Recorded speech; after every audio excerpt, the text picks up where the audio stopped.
Cuaca ekstrim yang melanda wilayah Sukabumi dalam beberapa hari terakhir berdampak serius terhadap kondisi geografis dan keselamatan warga. Berdasarkan data terbaru dari Badan Penanggulangan Bencana Daerah atau BPBD Kabupaten Sukabumi, hari Rabu 11 Desember 2024 tercatat 39 kecamatan dan 184 desa terdampak bencana banjir, longsor, dan pergeseran tanah. Bencana tersebar di beberapa titik rawan dan menyebabkan gangguan aktivitas warga, kerusakan infrastruktur, hingga potensi pengungsian di sejumlah wilayah. BPBD bersama tim gabungan tengah melakukan upaya penanganan darurat, pendataan kerusakan, serta distribusi bantuan untuk warga terdampak. Masyarakat diimbau tetap waspada terhadap potensi bencana susulan, mengingat curah hujan diperkirakan masih tinggi dalam beberapa hari ke depan. Baik, di sini kami akan memaparkan mengenai formulir pelaporan penilaian cepat kejadian krisis kesehatan atau yang lebih dikenal dengan istilah Rapid Health Assessment atau RHA.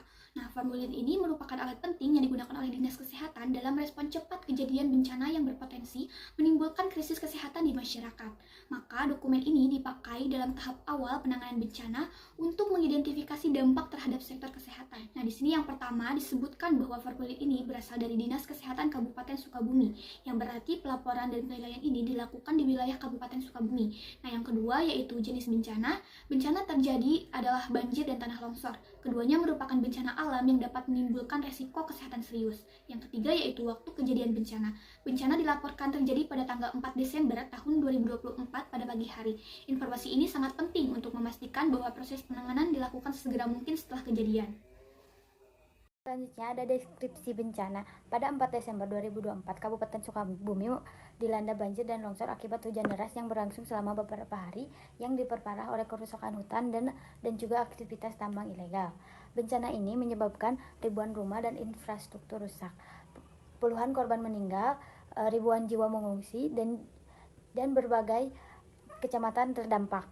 Selanjutnya, bencana ini berlokasi di Jawa Barat yang bertempat di Kabupaten Sukabumi, di Kecamatan Pelabuhan Ratu, Simpenan, Cimas, Tegalbule, Duaduran, Jampang, Lengkong, dan daerah sekitarnya, di sekitar 148 desa di 39 kecamatan, dan penduduk yang terancamnya ada 8.200 jiwa dengan topografi pegunungan, lereng, dan dataran rendah.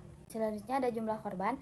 Yang pertama ada korban meninggal, ada 10 korban meninggal dengan 4 laki-laki dan 6 perempuan yang merupakan warga negara Indonesia yang meninggal akibat longsor. Selanjutnya ada korban hilang, ada 2 orang yang berjenis kelamin 1 perempuan dan 1 laki-laki yang hilang di lokasi bencana tersebut. Selanjutnya ada korban luka berat atau rawat inap dan luka ringan atau rawat jalan. Yang pertama di Puskesmas Simpenan, dengan korban rawat inap ada 8 orang dengan 5 penyakit terbanyak, ada ISPA, diare, pneumonia, trauma fisik, dan DBD. Terus ada rawat jalan dengan jumlah 35 orang dengan kasus terbanyak yaitu ISPA, diare, penyakit kulit, mialgia, dan hipertensi. Dengan jumlah orang yang menderita gangguan jiwa atau psikososial, anak 1 orang dan dewasa 3 orang. Selanjutnya di Rumah Sakit Pelabuhan Ratu jumlahnya ada 11 orang dengan 5 penyakit terbanyak, pneumonia, DBD, trauma fisik, ISPA, dan gastritis. Untuk rawat jalan ada 40 orang dengan penyakit terbanyak ISPA, diare, hipertensi, penyakit kulit, dan mialgia. Dengan jumlah orang yang menderita gangguan jiwa atau psikososial, anak 2 orang dan dewasa 4 orang. Yang terakhir di Puskesmas Cimas, dengan jumlah 5 orang dengan 5 penyakit terbanyak ISPA, diare, luka sedang, DBD, dan infeksi kulit. Selanjutnya untuk rawat jalan ada 22 orang dengan penyakit ISPA, diare, penyakit kulit, mialgia, dan hipertensi. Dengan orang yang menderita gangguan jiwa atau psikososial ada dewasa 2 orang. Oke, yang selanjutnya yaitu masalah yang bisa menjadi KLB. Berdasarkan hasil analisis data dan informasi terkait kejadian bencana banjir dan juga longsor di wilayah Sukabumi, pada tanggal 4 Desember 2024 terdapat beberapa jenis penyakit yang bisa berpotensi menyebabkan KLB. Penyakit tersebut yaitu ada diare, kolera, hepatitis A, hepatitis E, dan juga penyakit yang ditularkan oleh vektor, contohnya seperti DBD, malaria, dan juga leptospirosis. Oke, untuk selanjutnya yaitu ada data pengungsi dan juga penduduk rentan. Ada 4 titik yang dijadikan pengungsian. Yang pertama itu di Kabupaten Sukabumi, Kecamatan Pelabuhan Ratu, Desa Cikadu, tempatnya itu di Ruko Kampung Gembol. Yang kedua tuh Kabupaten Sukabumi, Kecamatan Pabuaran, Desa Bantarsari, tempatnya di Majelis Taklim Babakan. Yang ketiga itu di Kabupaten Sukabumi, Kecamatan Pabuarayan, Desa Neglasari, tempatnya di SDN Kalibundar. Dan yang terakhir itu Kabupaten Sukabumi, Kecamatan Pabuaran, Desa Lembur Sawah, tempatnya di lapang depan kantor Desa Lembur Sawah. Dan untuk total pengungsinya itu ada 13.459 dengan dewasa itu berjumlah 13.459 dan untuk jumlah kakaknya itu ada 4.653. Untuk selanjutnya yaitu data mengenai fasilitas kesehatan yang rusak. Nah, pada saat bencana alam ini ada 2 tempat fasilitas kesehatan yang mengalami kerusakan. Yang pertama itu ada Puskesmas Pelabuhan Ratu dan juga RSUD Pelabuhan Ratu. Namun 2 tempat ini hanya mengalami rusak ringan dan masih bisa berfungsi untuk membantu para korban. Selanjutnya, untuk kerusakan fasilitas umum yang pertama, untuk akses ke lokasi kejadian itu sangat sulit karena banyak jalan yang terputus akibat longsor dan juga tanah banjir serta pergerakan tanah. Yang kedua, untuk jalur komunikasinya itu masih bisa digunakan walaupun di beberapa daerah memang sinyalnya terputus dan alternatifnya dengan menggunakan bantuan HT atau handy-talkie. Yang ketiga, untuk keadaan jaringan listrik sendiri itu terputus karena banyak wilayah yang terdampak mengalami pemadaman listrik, terutama daerah yang terkena longsor dan juga banjir. Yang keempat, untuk air bersihnya sendiri itu tidak cukup karena masih banyak pengungsi yang sangat kesulitan untuk menjangkau air bersih.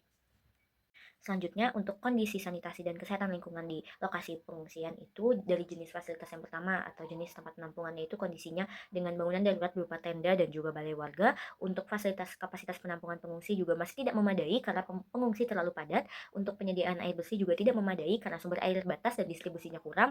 Untuk sarana jamban darurat juga tidak memadai. Untuk tempat pembuangan sampah tidak memadai karena sampah menumpuk dan pengelolaan kurang.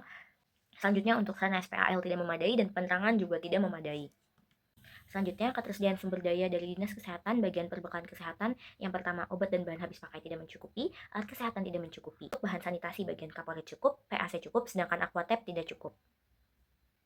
Kemudian kantong sampah tidak cukup, repelan lalat tidak cukup, hygiene kit tidak cukup. Sedangkan untuk bagian pesanan kit itu ada, dan dari segi SDM, dari segi jumlah tidak mencukupi, sedangkan dari segi kompetensi sudah memenuhi.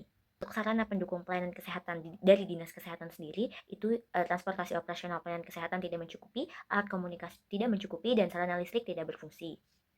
Selanjutnya, ketersediaan sumber daya dari puskesmas atau rumah sakit, bagian perbakan kesehatan, obat dan bahan habis pakai tidak mencukupi, alat kesehatan tidak mencukupi, untuk sanitasi bagian kaporit dan PAC mencukupi, sedangkan aquatap tidak mencukupi. Kantong sampah tidak cukup, repelan lalat tidak cukup, sedangkan persalinan kit sudah ada dan air tidak mencukupi, untuk tempat tidur juga tidak mencukupi. Selanjutnya, untuk kebutuhan tambahan tenaga kesehatan tidak dijelaskan satupun di dalam berita, namun memang dari segi jumlah itu tidak mencukupi atau belum terpenuhi sepenuhnya. Selanjutnya, untuk sarana pendukung pelayanan kesehatan dari puskesmas atau rumah sakit, yang pertama pada bagian transportasi operasional pelayanan kesehatan tidak mencukupi, alat komunikasi juga tidak mencukupi, dan listrik juga tidak berfungsi. Selanjutnya itu ada poin M, yaitu upaya penanggulangan yang telah dilakukan. Untuk yang pertama itu ada upaya penanggulangan dari subklaster Yankes, yakni Kemenkes melalui Pusat Krisis Kesehatan itu sudah mengirimkan bantuan berupa obat-obatan serta peralatan medis. Yang selanjutnya itu adanya pemeriksaan kesehatan yang dilakukan oleh pihak PLN bersama Rumah Sakit Hermina, serta adanya penyediaan puskesmas untuk bersiaga di tempat bencana. Yang kedua itu ada upaya subklaster pengendalian penyakit, penyihatan lingkungan, dan air bersih, yaitu adanya penyediaan air bersih lewat mobil tangki oleh pihak BPBD serta pihak Pemkab Sukabumi. Lalu dilakukannya upaya sosialisasi kepada masyarakat untuk selalu menjaga kebersihan serta sanitasi. Yang ketiga itu ada upaya subklaster gizi, yaitu adanya pemberian PMT untuk ibu hamil dan balita sebanyak 1 ton melalui pusat krisis kesehatan, terus adanya juga bantuan bahan pangan dan vitamin yang disebar ke seluruh tempat pengungsian, serta adanya dapur umum yang disediakan oleh Polda Jabar. Selanjutnya itu ada upaya pelayanan kesehatan jiwa, yakni dilaksanakannya trauma healing oleh pihak PLN kepada anak-anak melalui kegiatan mewarnai serta bermain bersama. Yang selanjutnya itu ada upaya subklaster Kespro dan KIA, yaitu sama seperti sebelumnya, yaitu pemberian PMT kepada ibu hamil dan balita serta pelaksanaannya trauma healing kepada anak-anak. Dan upaya yang terakhir itu ada upaya tim logistik, yaitu dengan pengiriman bantuan logistik kesehatan dan tenaga cadangan kesehatan emergency medical team atau TCKIMT, serta tim pendampingan manajemen krisis kesehatan, dan adanya pendirian posko HEOC untuk memberikan layanan kesehatan. Selanjutnya itu ada poin N, bagian bantuan yang diperlukan pada saat bencana. Jadi pada saat bencana kemarin itu diperlukannya peralatan dasar seperti selimut, alas tidur, dan pakaian ganti, serta kebutuhan bayi seperti popok bayi dan susu bayi. Selain itu popok lansia dan pembalut wanita juga dibutuhkan. Yang terakhir itu poin O terkait rekomendasi. Yang pertama itu perlu adanya pengungsian di setiap kecamatan untuk bisa menjamin keterjangkauan pemberian layanan kesehatan dan juga logistik. Yang kedua itu perlu adanya pemantauan terhadap potensi wabah, penyakit pasca bencana seperti diare dan penyakit kulit, serta yang ketiga itu perlu adanya penjaminan akses terhadap layanan kesehatan reproduksi bagi wanita usia subur termasuk ibu hamil dan ibu menyusui. Dan yang terakhir itu perlu adanya evaluasi terhadap respon bencana yang telah dilakukan untuk mengidentifikasi kekuatan serta kelemahan dalam menyusun rencana perbaikan ke depannya.